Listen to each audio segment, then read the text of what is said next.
English film the day after tomorrow موسمیاتی تبدیلیوں، قدرتی آفات اور ان سے ہونے والی تباہی کے موضوعات پر مبنی ہے۔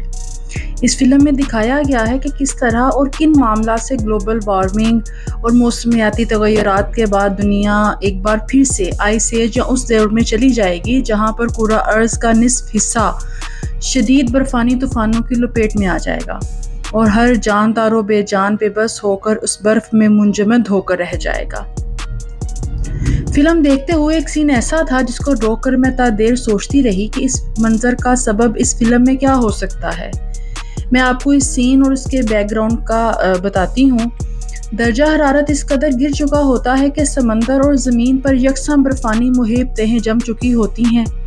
خون منجمد کرنے والی اس سردی میں اب سب سے بڑا مسئلہ بقا یا بچاؤ کے لیے انسانی جسموں کا درجہ حرارت مناسب حد تک گرم رکھنا تھا تاکہ سروائیول کیا جا سکے۔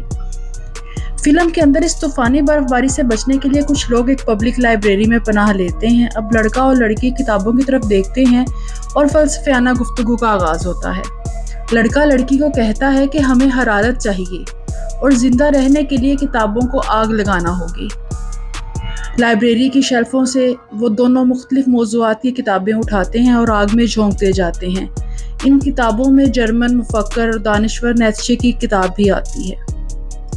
اب وہ کشمکش میں ہے کہ اس کتاب کو جلائیں یا نہ جلائیں۔ پھر وہ اس کے لکھے ہوئے فلسفیانہ کام اور اس کی ذاتی زندگی پر تنقید کرتے ہیں اور لڑکا کہتا ہے کہ وہ کتنا بڑا دانشور تھا مگر اس کا اپنی بہن کے ساتھ ناجائز تعلق تھا۔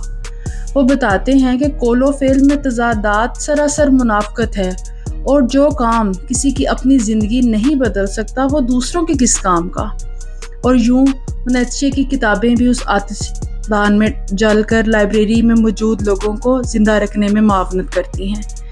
نیتشے جو روایتی اخلاقیات کو چیلنج کرنے کے لیے جانا جاتا ہے، اس فلم کے موضوع سے ہٹ کر فلم میں تنقید کا نشانہ بنتا ہے۔ ہو سکتا ہے کہ فلمی کردار اس خیال کی طرف اشارہ کر رہے ہوں کہ زندگی کی انتہائی حالت میں فلسفیانہ نظریات اور مفکرانہ باتیں غیر متعلقہ ہو جاتی ہیں، خصوصاً اس وقت جب بقا داؤ پر لگ جائے، اور ہر وہ شخص جس کی گزاری ہوئی ذاتی زندگی اس کے قول و فعل سے ہم آہنگ نہیں تو اس کو سماج میں کسی بھی قسم کی نمائندگی دینا سختی سے منع ہونا چاہیے۔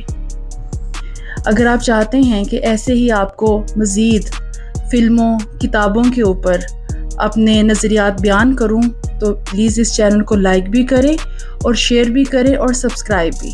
شکریہ۔